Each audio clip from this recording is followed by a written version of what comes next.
Bwana Yesu asifiwe. Ninamtukuza Mungu kwa nafasi nyingine ambayo ametufanyia, na nikukaribishe katika mwendelezo wa kujifunza kupitia vipindi vyetu vya Victor's Generation. Ukisoma maandiko katika kitabu kile cha Mathayo mtakatifu sura ya 16 na mstari wa 13 kuanzia pale na kuendelea, unakutana na maswali ambayo Yesu anawauliza wanafunzi wake. Kwanza anatangulia kuwauliza swali la kwanza akiwaambia, watu humnena mwana wa Adamu kuwa ni nani? Na wanafunzi wake wanajaribu kumjibu wakisema, wengine humnena kuwa ni Yeremia, wengine husema kuwa ni Elia, wengine humnena kuwa ni Yohana Mbatizaji, na wengine mmoja wa manabii. Na ndipo Yesu anaongeza swali la pili na kuwauliza, ninyi mwaninena mimi kuwa ni nani? Ndipo Petro anasema, wewe ndiwe Kristo mwana wa Mungu aliye hai.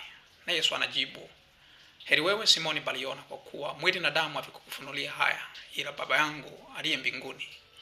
Sasa unaweza ukaona, baada ya Yesu kupokea majibu kutoka kwa wanafunzi wake ya kwanza kabisa, ilitosha yeye kuridhika na majibu yale, kwa sababu kufananishwa na mtu kama Elia, kufananishwa na mtu kama Yeremia, na aina ya utumishi wa watu hawa tunaufahamu, ilikuwa inatosha kabisa. Lakini Yesu alijua kabisa kazi ambayo ameitiwa ni tofauti na ile aliyoifanya Elia, aliyoifanya Yeremia, pengine Yohana Mbatizaji.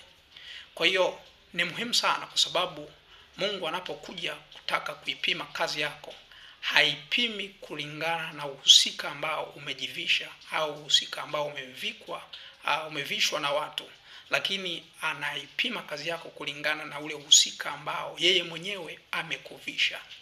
Kwa hiyo ni muhimu sana, kwa sababu unaweza ukawa unafananishwa na watu lakini sivyo ulivyo. Kwa hiyo ni muhimu sana na kujua wewe ni nani hasa, na ufunuo huu wa kujua wewe ni nani haupatikani kwa watu wanaokufananisha, ila unapatikana moja kwa moja kutoka kwa Mungu aliyekuumba kupitia Roho wake Mtakatifu. Umebarikiwa.